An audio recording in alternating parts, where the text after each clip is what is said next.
This is the gateway drug to the American dream. Quit worrying about what candidate for president's saying about this, or what tax strategy might come, or, oh, inflation. Worry about your own economy.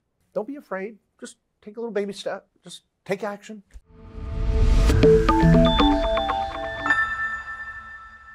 Well, in case you didn't know, this is Financial Planning Month. Yeah, it's October, but it's Financial Planning Month. And welcome to Wealthion. I'm your host, Andrew Brill, and I'm here with my friend Mark Kohler, who is a lot of things, and I'm going to let him tell you. I would list them off for you, but I know he's a lawyer, he's an accountant, but he's a guru in financial planning and setting you up for life. Mark, tell us a little bit about you and what you do. Well, thank you so much. Yeah, tax planning season. Right. Yeah, not only just, financial planning month. So this is, for us accountants, this is the Super Bowl. We're really excited about it. So, no, You don't get the ring at the end, though. Yeah, you're just tired. No, I am so grateful to be here with you. I have spent my whole career in tax and legal industry and helping small business owners live their dream, from small business to medium business to rental property to the side hustle to the side gig. And now I'm training accountants around the country with a Tax Pro program and helping them become more advisors. There's so many business owners and investors that are just starving for a good tax advisor. And I want to answer that call. The accounting industry could just do such a better job. And that's where I'm at. That's my world. So, Mark, let's get into financial planning a little bit and talk about, personal finance. And I know that you're from a tax planning perspective and from a legal perspective, personal finance is right up your alley. And when you start, and I know you start early. I've tried to start with my kids talk about financial situations more than planning out their future because they're still young. I have two in the working world, one still in school, so I'm still footing that bill. But how do we start that conversation, figure out goals, and get you on the road to planning your financial future? Because it should start earlier than most of us do. Oh, no, for sure. And the angle we're normally taking is from a tax perspective and an asset protection perspective when we're helping clients with their financial planning, and not deciding so much what they invest in, but how they're investing is so important. But starting that conversation early is so important. I didn't plan on telling you this, but we have a family board meeting every year. I think it's an important strategy for every small business owner to get the kids around and have a board meeting, even with your simple little LLC or S corporation, for so many side giggers in the country. But in that family board meeting, I started about 3 years ago. I said, okay, we're going to have a contest this year. And I opened up apps for the kids for their Roth IRAs. Some wanted TD Ameritrade, some wanted Acorns or whatever. And I said, okay, here's the deal. Whoever saves the most in their Roth IRA this year, I'll match it. And I've got 4 kids, and this is about 2 or 3 years ago. And then I didn't say a word. And then all year long, I'm just kind of watching their accounts, And then it was the next Christmas. I go, okay, board meeting. Okay, let's see your Roth IRAs. And 2 of the kids were like, "You're serious about that?" I was like, "Damn straight." And so I matched the 2 kids that had really taken it seriously, and it sent such a great message because it was a chance to really involve them in the process. So now we have contests: who's going to save the most, and talk about the Roth IRAs. And my kids have got to know what a Roth IRA is. They can't graduate from college, That's funny because my sons have, I think it was even before the summertime, had maxed out their Roth IRAs. So they're like, okay, you know what? I'm maxing out. That's the first thing I'm going to do. One son was working. He said, I'm not going to even get paid. Just send it all to the Roth IRA, and we'll figure it out. So you've arrived as a father now. You're like, my kids are saving in the Roth IRA. Financially, they've done okay. You know what? My therapist says I still need to work on that, but we'll go from there. Oh my gosh. But how do you define your goals when you're thinking about financial planning? How do we define our goals? Well, the main goals I'm teaching my kids in that process when we have these conversations is, number one, the conversation about debt. I mean, you can't build wealth and teach financial planning if your kids don't know how to manage a credit card and they're strapped in debt. And it's such a slippery slope. It can sneak up on all of us. We've all probably done a debt snowball in our life. And so I like talking about debt, and I try to make it fun too. We need credit cards. We need to build credit scores. And I love to talk about point management. We have a lot of fun with that. The Points Guy website, I make all my kids follow him. He loves that. They love that. But my kids are traveling on points now. They're learning about that. But I think you can make talking about debt creative and make it fun when you start incorporating the benefits of certain types of credit cards. And then number two is that constant saving. Everyone wants to jump to the investing. What crypto are you buying? What stocks are you buying? I'm like, whoa, why don't we just save first? Let's get our Roth maxed out, because you can't even invest if you don't have something there. And I want them saving for a home or saving for trips and not going on a credit card. But in that middle section, they've got to be thinking that long-term, so I've already said it 10 times now, the tax-free growth, the tax-free withdrawals, and teaching the kids that you're going to need this and you just don't know it. So let's just start doing it now. And then having the investing side be the fun part after the saving. So that's the goal. I keep it short. Like, let's just save. Well, let's not worry about a million or big numbers, because it can seem so far away for them. So I think we need to get you a hotline to the federal government to talk about debt and figure that all out. But my question about that is the economy. How much does that play into your planning? I know this is going to sound a little flippant or crazy, but not at all. I have so many conversations with clients where I'm like, quit worrying about what candidate for president's saying about this, or what tax strategy might come, or, oh, inflation. Worry about your own economy. Are you in debt? What's your side hustle? What's your side gig? Do you have a rental property? Have you maxed out your Roth or your 401k? If you're not doing these things on a regular basis, just the little things, then who cares what's going on in the country? Let's worry about our own economy. This is your Switzerland. What are you doing about it? And again, it's so easy for people to get just stressed out and consumed with everything going on around them. Just bring it down a notch. And I know that may sound, again, a little flippant, or I don't know the right adjective to use, but I think it really rescues a lot of people that are overwhelmed, and then they go into analysis paralysis. They do nothing. And that's the worst thing to do. So just freaking take action. So is there, I agree, and it's the action that we have to worry about. But when you're talking about saving, and obviously people have expenses. Your kids are grown. Some of mine are grown out of the house. They have to worry about rent. They have to worry about maybe a car payment or gas or whatnot. Budgeting. How important is budgeting and figuring, whatever drops to the bottom line is savings, if there is anything there. Yeah, and that's where I've referenced the side gig or side hustle a little bit. 50 million Americans now have a 1099, a side hustle or side gig. And so many of them see it as a burden, or I have to work this other job, or I have to do this side hustle or side gig. And I'm like, oh my gosh, what a blessing. This is the gateway drug to the American dream, because taking that, and this is where it goes, is if I can take that side hustle or side gig, and let's say make $1,000 a month, just $250 a week, doing something, driving Uber, DoorDash, whatever, a little side consulting, a little 1099 on Upwork, I don't care. Whatever it is, that's the money we don't use to increase our lifestyle. That's the money we use to save, to get out of debt, so that 5, 10, 15 years from now, we're living like other people want to live. And so I can make that $1,000 tax-free, easy schmeezy. With a small business making $1,000 a month, I'm going to be writing off home office, auto, dining, travel, computers, electronics, cell phones. All of a sudden, that $1,000 is tax-free, and that increases your bottom line.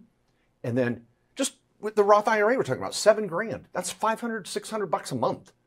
If I can take my side hustle and realize it's for a bigger goal, short-term pain for long-term gain. Let's stay focused on that side hustle. And when you said side hustle, I kind of heard every one of our viewers go, "Oh God, this guy wants us to get a second job." But it's not a second job. It's something that it can be something you really enjoy doing.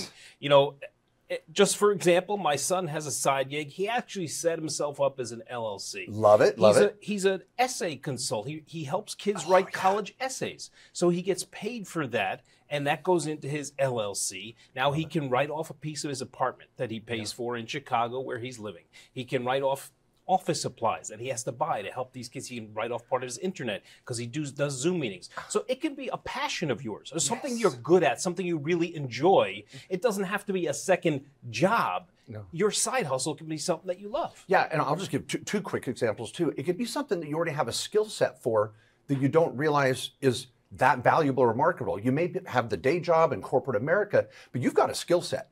And if you go out on Upwork and find out how many, the side gig website of all time, and go out there and start to offer some consulting services on your specialty, you could be making $200-300 an hour, something around the world, providing some sort of skill set that you didn't realize is extremely marketable, and you have no glass ceiling. Now you can just work when you want and work remotely and dial it up, dial it down. Another one that was fun, I had a friend, we were around a campfire once. He was a scoutmaster with me, and he was like, "Yeah, I got a side hustle." I'm like, "What?" But because my accountant says it's a pain, we don't even report the income. I'm like, "What? What are you talking about?" And so he had wrote an essay on how to catch a fish. Everywhere he went, he knew how to catch a fish. He's like, "I wrote this essay. I sell it online for about $30. People take pictures, send them in." And I'm like, "How much you making a month?" He's like, "I make $400 or $500 a month." And I go, "That's awesome." And I go, "Now you can write off your fishing gear, your fishing trips, your fishing boat, and all that." He was like, "Pow!" Like, hold it, that's a side hustle saying, let's start doing a product. Let's start doing this. Let's start selling how-to videos. And he's like, boom, because he just was passionate about something that he could make extra revenue with. And then we're going to, part two, drive that revenue into the saving, into the financial investing, so that we can now see a future. So when you're talking about financial investing, I know you talk about Roth IRAs. Do you talk about a traditional portfolio as well? Because we'll go back to my kids' example. They have a traditional portfolio, but they have their Roth IRA. And I know the Roth IRA is a fabulous vehicle to not only tax savings, but because it's post-tax dollars going into your Roth IRA, there's a way to take that money and invest it and continue to make money tax-free, isn't there? Oh yeah. So the way I would approach it is, I love, first and foremost, the Roth IRA, and this could be the Roth 401k, the mega backdoor Roth. Hey, you want to talk? We can drop 50, 60, 70 grand in the Roth accounts every year. It's insane, and that's at any income level. And we just got to use that side gig to get us there, or even after-tax contributions at work. So many options there, but the point is, once you have that Roth account, you can invest in real estate, notes, small business, syndications, Wall Street. It's called self-directing. If that world is unknown to you, you've got to start learning about it. This is what Peter Thiel was getting beat up for last year, is investing his Roth IRA. He started with $5 grand in 1999. Now it's worth $3 billion or more, they estimate. So, but it's this, every time you pass go, you can put your 6 or 7 grand in, and then you can invest in what you know best.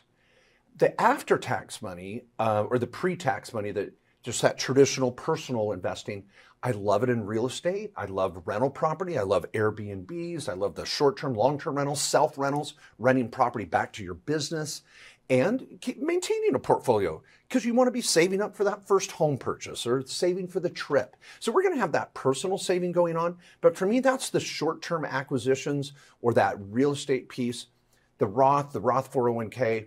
That's where I'm going to game it out for the long haul. Anyway, that's my take. I seem that, because as a tax planner, that gives me stuff to work with. Right. See, I got an end game here. I want to save you taxes. And one of the best ways to save you taxes is to create tax-free income and write-offs with real estate and passive tax-free cash flow. So it's magic. So when they tuned out after you said second job, or they now tuned back in when you said tax savings, yes. Because everybody, I've heard someone actually once say, taxes are your friend if you're making money if you owe taxes, but if you're making money and you owe less taxes, people are happier. Yeah. So the strategies for retirement planning and tax savings, because a Roth 401k or a Roth IRA is for retirement purposes, but you don't always look at it that way, because you're looking at it as a vehicle to grow your money until you get to that point, aren't you? Oh yeah, I mean, I want to snowball that Roth of 5 to 7 to 8 grand, or using the Roth 401k, 20, 30, 40 grand a year, and just snowball it into that $500,000, into the $1 million. We have to be really active in investing in what we know best. If you know stocks, bonds, and mutual funds, if you know options, great, do it. You know cryptocurrency and the metaverse and NFTs, do it. You know real estate, do it. You know notes, just invest your retirement money the way you understand and know best to make the best ROI. Don't leave it to someone else. Don't just give it to someone else and absentee management. You've got to be engaged in this process, and you can get incredible rates of return, so that when that time comes, you've got an exponential retirement. It just grows so quickly. Again, I'll ask the question about the economy. Does the economy play a role in any of this? Because right now the economy depends on who you ask. You ask an economist, the world is ending. You ask an investment person, they're going to say, "Oh, the economy's great. Look at how the market's doing." So, are there times to worry a little bit about what you invest in, or times when you say, "Okay, you know what? The economy's not so great. That's not a great investment. Let me put something here." Not that I need. I'm asking you specific places, but are there times when you're careful about certain things? Yeah, it's really interesting, your question. I would say when we invest, my clients, and I've helped so many, I've done my 10,000 consultations over the years. I myself am an investor in every asset class because I want to forge the way for my clients. If I'm going to talk about it, I better be doing it too, at least to some degree. To me, investing is very localized. When you invest, you're looking at a specific asset class in a specific area of the economy or area of the country geographically. And you may say there's a certain industry that I want to invest in because you know it well. The overall economy, who the hell cares? And what can you do about it? You can't do anything about it anyway. So find what you know how to get the best rate of return. It's going to be very personal to you and specific and localized. And in some ways, that's your economy. That's your Switzerland. Do what you know and take control, be the captain of your ship. You're going to have first mates. You're going to have a financial advisor. You're going to have a tax advisor, a legal advisor, but you're going to be the one in control and talking about it. And you're all on the same side of the table. This back and forth where you're just giving away the control or not understanding what's going on, that's got to stop. That's when you really start investing, is when you get at the table with your advisors. So what do you do with the person who's not comfortable with this? Like, oh, I don't know stocks, I don't know real estate, I do my own job, whatever that is, but I'm not comfortable doing these other things. Well, I think, as an unlicensed investment advisor, let me just tell you, as a CPA and attorney helping clients around the country, I mean, when you don't know what to invest in, I've always taken Wall Street, and I know this may piss some of you off, but I've always said, Wall Street is where you park your money until you find something better. And the S&P 500, an index fund, no load, drop your money in there. Free. That's what Warren Buffett says, and he outperforms half of the fund managers. So go there first, and then start going to some conferences, going to some classes, studying online. I've got a great podcast. Your podcast is great. I mean, there's so much out there to learn, that find what really does excite you. And it may be a small business. Taking your money and investing in yourself, that can be one of the first best investments. And before you just put it into some asset class you don't understand. And maybe it's not real estate. Both of you and I are handy. We love to get our hands dirty in real estate, but not everybody likes that. They might be more drawn to the crypto NFT world, which is really exciting for some. And there's a lot of money to be there too. So ETFs, you can park your money there and probably do pretty well. I mean, the S&P is done well. I think it's up considerably this year, so there's ways to take care of that. And it's interesting, you said go to conferences. Now, if you've got your side hustle, that conference is now a write-off. Oh, yes, absolutely. So see how this works? You now have a little bit of a write-off because you've gone to educate yourself and become clear about some of the things you want to invest in. Yeah. It's amazing how that works. It is. And this is where I alluded to this at the beginning. For all of you business owners out there with an LLC, your LLC should have an operating agreement, articles of organization, a corporate book, and board meetings. We call it a board of advisors. Every LLC we set up has that. You may have not gotten that at your LegalZoom setup where you went click, click, click online. So let's get your LLC dialed in and specific to your business.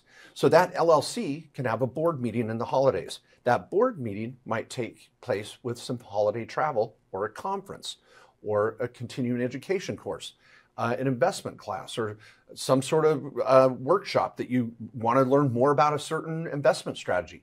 Well, now you're combining your small business with investing, with your family. It's all connected, and it's all a write-off. So we're going to write that whole damn thing off, and now any money you do make in your side hustle or investing, tax-free. We can put fairy dust on it and just make it tax-free. So that now when we're using the Roth IRA and your IRA, and you're thinking about retirement in your financial plan, And you said before that you don't like to back into a number, but should people have a number sort of in their back of their head saying, you know what, I would be comfortable retiring on this amount of money? Oh, absolutely. I mean, earlier I was more focused on getting young people in their 20s, even 30s, to just think about saving, because they think they're going to live forever. We were there, right? Saving? What? I'm going to live forever. But for young people, I want to use whatever it takes to motivate them. And if I can say, hey, you can have $1 million in 15 years from now by just putting away $600 a month and investing in it with X rate of return, it's incredible. And the models, Dave Ramsey does it. We all do it. I have models on my website too, where you can put in how much can I save every month or every year, and how much is that going to be 20 years from now. It is unbelievable. It's all about just consistency and that little saving every month. So I like to put those goals out there, and you want to be thinking of what's your current cost of living, and work backwards into what needs to be in the bank to create that cost of living, and is it pre-tax or after tax? And it doesn't take much, and any good investment advisor or tax advisor is going to be able to back you into that number. And then you can say, all right, there's my nut. I want to be retired in 20 years, 10 years, 30 years. That's the number I want. You work backwards. There's how much I should be saving every month, every year. And it's not rocket science, people. And then you get to work on it. And if you're like, I don't have that money, Mark, did you notice the economy sucks right now? I can barely keep up. Well, what are you doing to expand your income? What is that side hustle? What is that passion? What is that idea? Let's unlock it. Let's unlock that American dream for you, because it's real and you can have it. And we can do it tax preferred. And all of a sudden, you've got a future that you're excited about. Hi, everyone. I'm one of your hosts here at Wealthion, Andrew Brill. In these weird economic times where the market is up, then it could go down. A lot of people calling for a correction. Some people think it's just going to keep going up. But if you need help being financially resilient, head over to wealthion.com/free, and we'll give you a free, no obligation. We don't expect anything from you. We'll just help you evaluate your portfolio and let you know what we can do to help. Again, head over to wealthion.com/free for a free, no obligation portfolio review, and let us do the heavy lifting for you. So let's get into tax planning a little bit, because we've talked a bunch about tax planning, but I feel like when, and this is, like you said, this is your Super Bowl. This is the time when you really, this is like, if you haven't funded your Roth IRA, fund your Roth IRA now. Yeah. Get your money into the places it has to be. I feel like more than half my salary goes to taxes. There are ways to avoid this, isn't there? Yeah, let's get it out on the table. The first blunt reality is, if you have and I know this isn't you entirely, but if you have a day job, I'm in corporate America, I have a W-2, my spouse has a W-2, we own a home, we pay our taxes. I have nothing for you. You can fund your retirement account, please do, save, stay out of debt, but tax strategy, tax planning, I got nothing. Give me that side hustle, give me that rental property, give me a little side gig, give me a little 1099, because freaking I can wipe out a lot of that as taxable income, and then we can deploy it where it needs to go. Tax strategies, again, all the hot buttons. I want to look at the home office, the cell phone, the dining, the auto, the travel, the electronics, the computers, the family members. Because if your kids are helping you in your business, quit paying taxes and giving your kids money. You take a write-off, pay them, they probably aren't going to pay any tax at all. So you're planning your tax picture as a family, moving income into the lowest tax bracket. Now, this is if you're helping your kids anyway. But when my kids are going to college, I'm buying rental properties where my kids are going to college. I know you're looking at stuff like that. It's super powerful to have your kid in a rental property, paying rent back to you, and learning how to own a rental property. You're taking tax write-offs for depreciation, and you're building a portfolio and teaching your kids about it. I mean, don't get me started. I'm so excited about this stuff, because I think once we unlock that vision of what you can really do as a family to build more wealth, now I can save you taxes. Now we get around the table and we're talking about S corporations and payroll and health savings accounts and Roth IRAs, because we have something to work with. So if someone has a Roth IRA and a 401k, there's a way to take some of your 401k money, put it into your Roth IRA, isn't there, and use that money and have that build tax-free. Oh, yeah. So I was wondering if I was going to tell this story. I was literally on a phone call out on the street here before we came into your building, wrapping this up. This was a strategy with a client this year that end of 2023, we did a Roth conversion. December 31st is the buzzer for Roth conversions. So if you have IRA money, 401k money that's traditional, you can convert that over to Roth at any time, at any age, no matter what your income is. People are like, well, I can't do a Roth. I make too much money. My accountant told me that. Please, they are wrong. They are uneducated and uninformed. You can still do a Roth at any income level through a backdoor method, and you can convert your other IRA money into a Roth at any time, any age. December 31st, the deadline. So anyway, I helped this client. We converted in one fell swoop close to 600 grand of 401k money into a Roth. That's a pretty hefty tax bill. But at the same time, we employed 3 Airbnb strategies and took some money from a stock sale on another piece of the portfolio, bought 3 Airbnbs, met the material participation rule. It's a loophole right now. You don't even have to be a real estate professional, and wiped out the entire Roth conversion with depreciation from the Airbnbs. I just got off the phone with her. She paid $15,000 in tax on $1 million in income.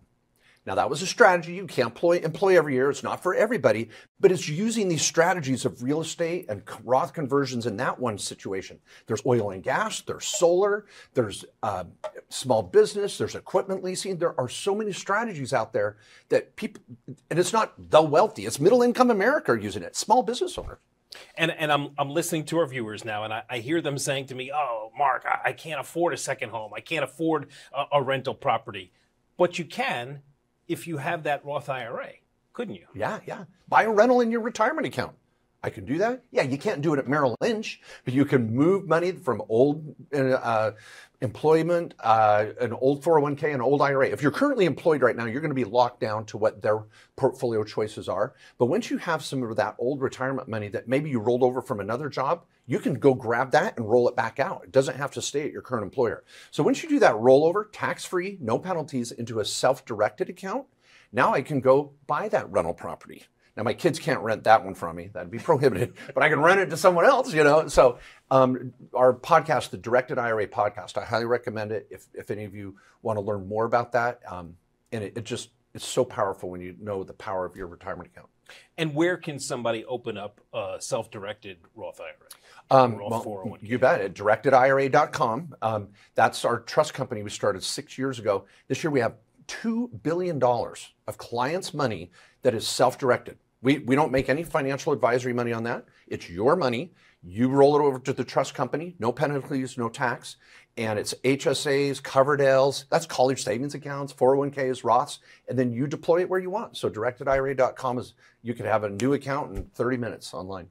And college saving is one of the things I wanted to ask you about, because that's all part of financial planning. Mm-hmm. People have kids, they grow up, they hopefully go to college if that's what they want to do. Yep. Mark, how are we paying for that these days? Because college, look, trust me, I know, college is not cheap. Well, the first thing I want to say is how we're not going to pay for it. And this is a reality check for some of you parents that have visions of grandeur for your kid going to some Ivy League school or even just a Big Ten or a Pac-12, if it still exists. Right. Drives me crazy. You may not be able to buy that super expensive school for your kids. Maybe they have to start out at community college first, because the last thing I want you doing, several things, is not draining your retirement account to pay for your kids' college. Do you know how oftentimes I see that? It's devastating to see parents draining a retirement account to pay for their kids' college. Number two, taking out home equity loans to pay for their kids' college. Or third, going into student debt, which is a $1 trillion crisis in America right now. So holy crap, if you can't afford the school, they can go to community college. Three of my 4 kids went to community college first. I'm like, great, you get a scholarship, knock yourself out, but I'm not paying for it. You're going to graduate with a small business. You're going to graduate with a Roth IRA and no student debt. After that, you knock yourself out where you won't ever want to go to school. You don't have to go to the big freaking school. Education is education, and there's more street smarts than book smarts. So how do you integrate the tax planning into the financial planning process? You bet. Now, those are the things not to do, but I do love the Coverdale. We use a 3-pronged approach. If I'm going to start saving for the kids' college, so we want to save. I know some of you are behind the 8 ball. That ship has passed.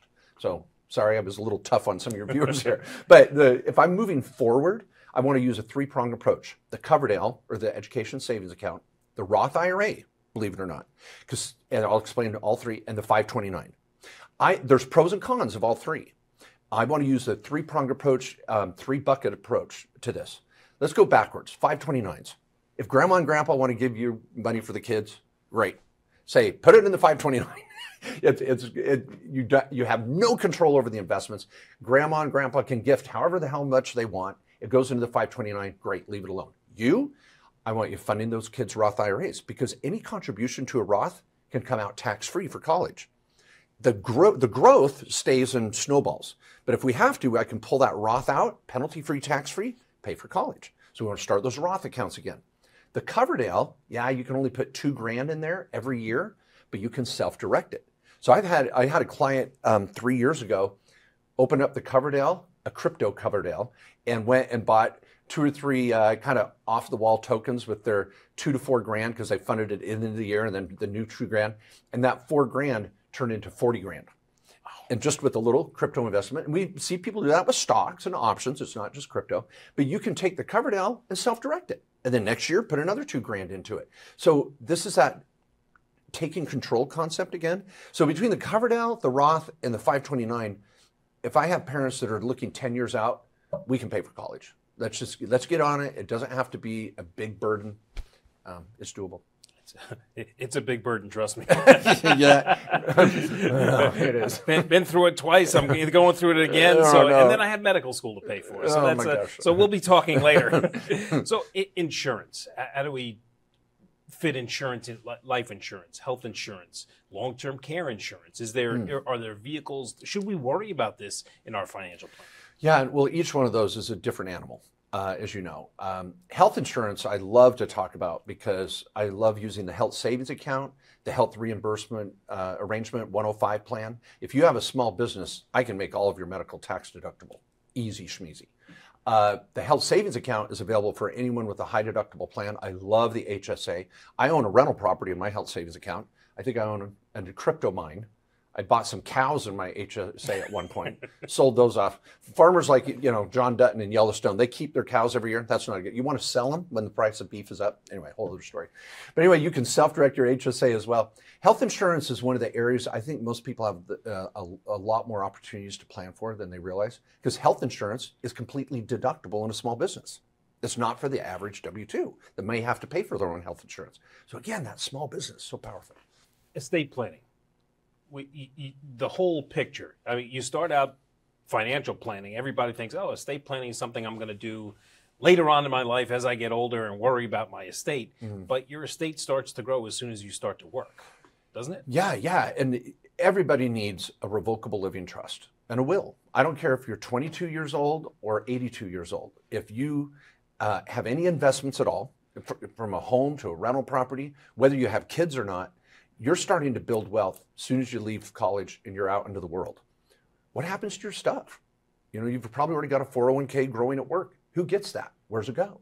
Do you have a plan for your own home and equity? And of course, as you have kids and start to build more wealth, it becomes more and more important. But I love the revocable living trust. Very affordable, simple. That's the foundation or legacy portion of your plan. I call it the trifecta. I want to put your operations on the left, your assets on the right, and it all comes down into your trust. We can do privacy planning, asset protection planning, and when we have a picture. A picture says 1,000 words. So many of us think this is esoteric and I can't understand my accountant or lawyer. Let's put it on the board. So if you ever work with any of my tax lawyers, we're going to build you a trifecta. And all my tax advisors around the country. Anyway. So, I came up to another question is a lot of people look at their home as sort of a retirement savings. You know what, I'm going to, and we'll get to debt, but I'm going to live in my home. I'm going to continue to pay off my mortgage. I'm going to pay off my mortgage. As soon as I decide to retire, I can sell my home, put some of that money away, invest, buy a smaller house. Is that the wrong way to look at your real estate, or is that a good way to look at your real estate? I think it's great, and it's a piece of your retirement. This is the home. Your home equity is an investment. I have always believed in that. Now, whether you want to pay off your mortgage super quickly or not. I don't know if I'm a fan of that as much. I'd like to see you again saving and buying rental property and building a well-rounded retirement plan. But because once that equity is tied up in your home, it's tied up. It's done. I mean, it's not making you money. It's just sitting there. So that can be a drawback of that concept. But it's also can be safe. You know it's there. You need to look at your asset protection rules for your state. In some states, you could get into a car accident, texting and driving, lose your home. The home, you've got to have an active approach to protecting the equity in your home, depending on what state you live in. So be careful there. But no, I like it. I think it's important to own home ownership when possible is powerful, and pay down the mortgage methodically. I don't think we want to rush to the... Let's talk about debt a little bit. I know debt is part of financial planning. There's good debt. I guess there's bad debt, credit cards, bad debt. Where does everything fall? How do we manage it? Like you said, don't rush to pay off your mortgage. You can always refinance it when rates come down and save a little bit of money and continue to just pay it off. But what are we doing about the debt in our lives? Well, if we take Dave Ramsey's approach, all debt is bad.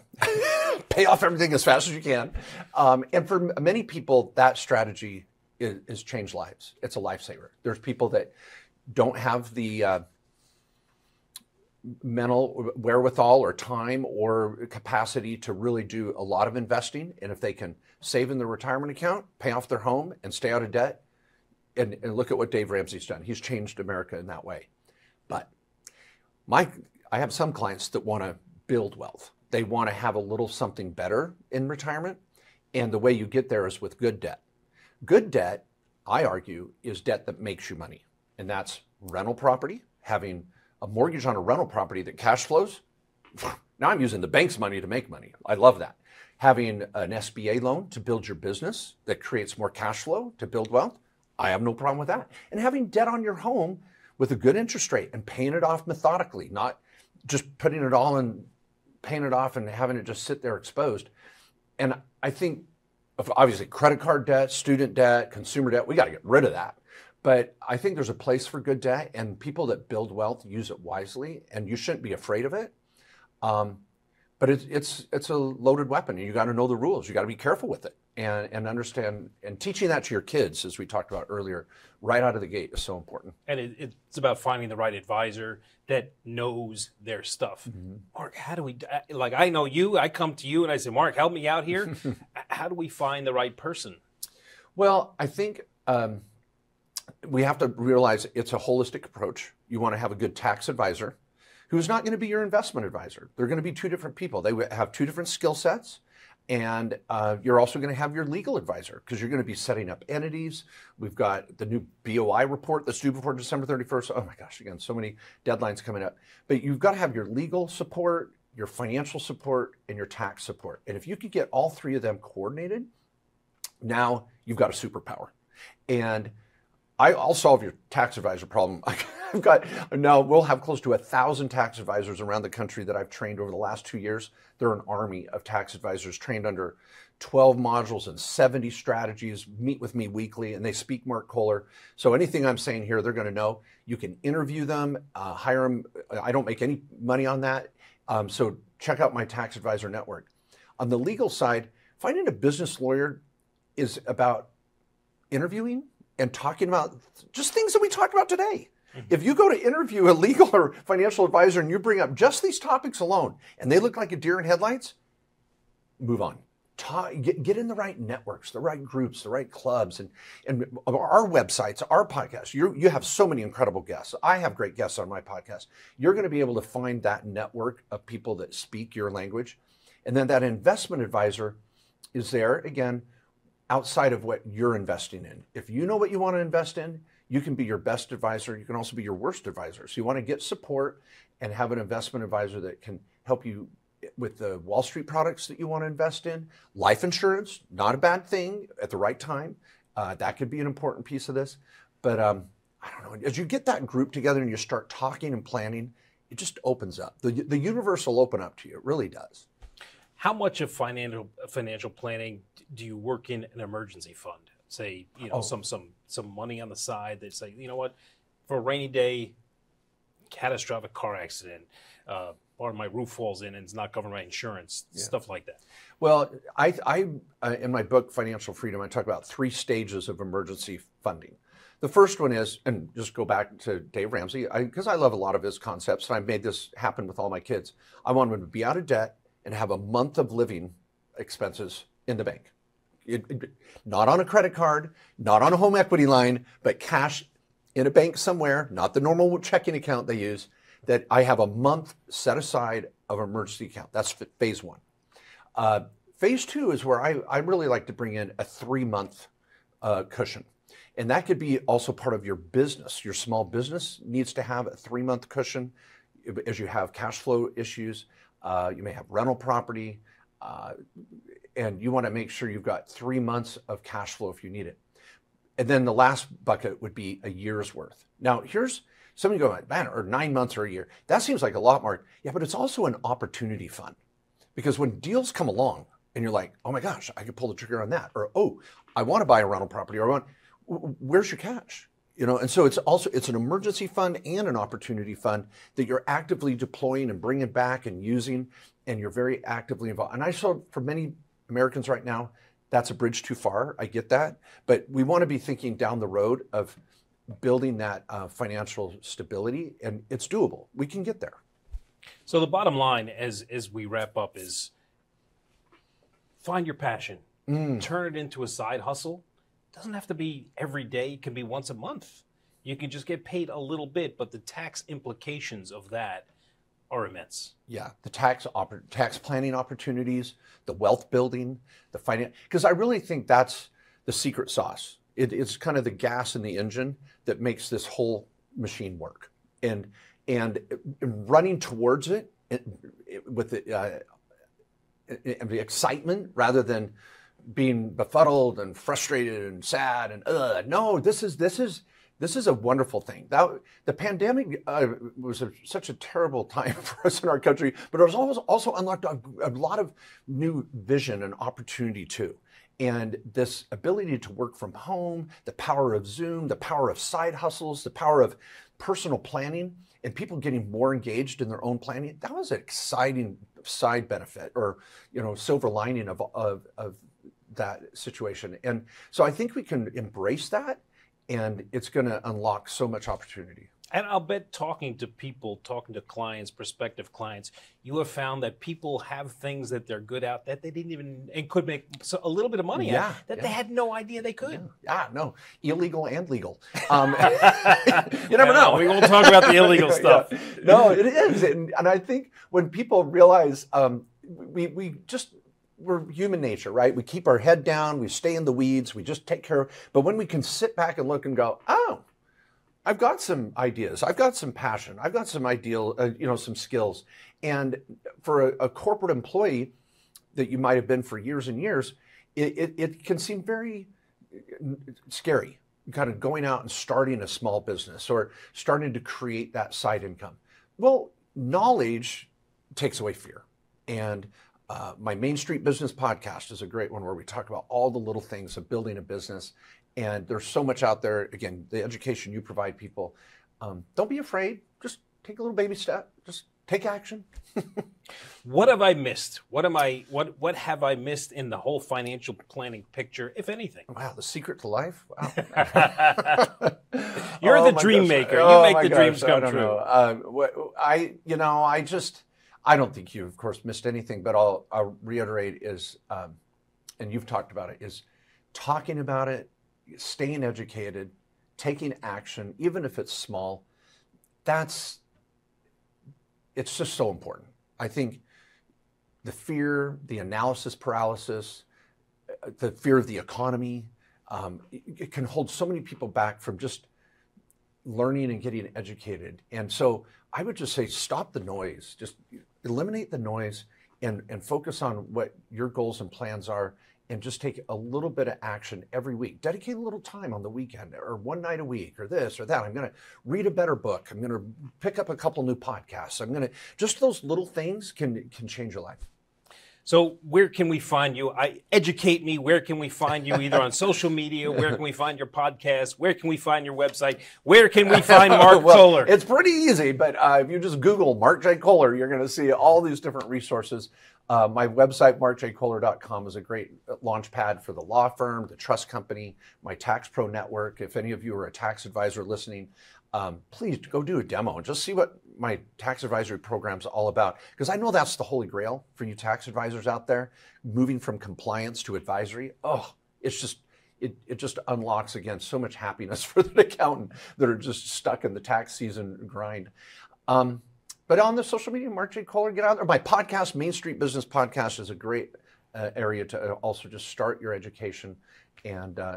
And remember, nerds make the world go around. It's easier to save money than make money. So tax planning does not have to be laborious and ugly and boring. It can be so exciting.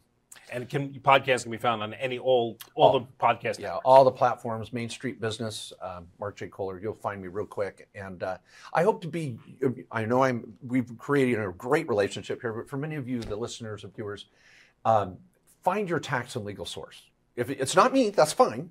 But find someone, because if you want to unlock this tax planning loophole, if you will, and the side hustle and the side gig and the American dream, you've got to have a tax and legal advisor that you believe in and can make sense to you. So give me a try, start following, and I promise you we're going to share incredible information with you. But this has got to be a part of your education mix. Well, Mark, thank you so much for joining us. This was informative and educational for me. Hopefully it was educational for our viewers. And look, you can lower your tax burden, you can save money, you can make money, and you can actually think about your future, which a lot of people are afraid to do these days, but we can actually do it. Yeah. Thank you so much for having me. Keep doing it. Keep up the good work. You're spreading the good news. I'll do my best. And if you do need financial help, head over to wealthion.com/free for a free, no obligation portfolio review. And please like and subscribe to the channel. You just, that would help us out a lot. And don't forget to turn on notifications so you know when we post new videos to the channel, and you can find people like Mark there. And of course, social media, follow us on social media. All the links are in the description below. And until next time, stay informed, be empowered, and may your investments flourish.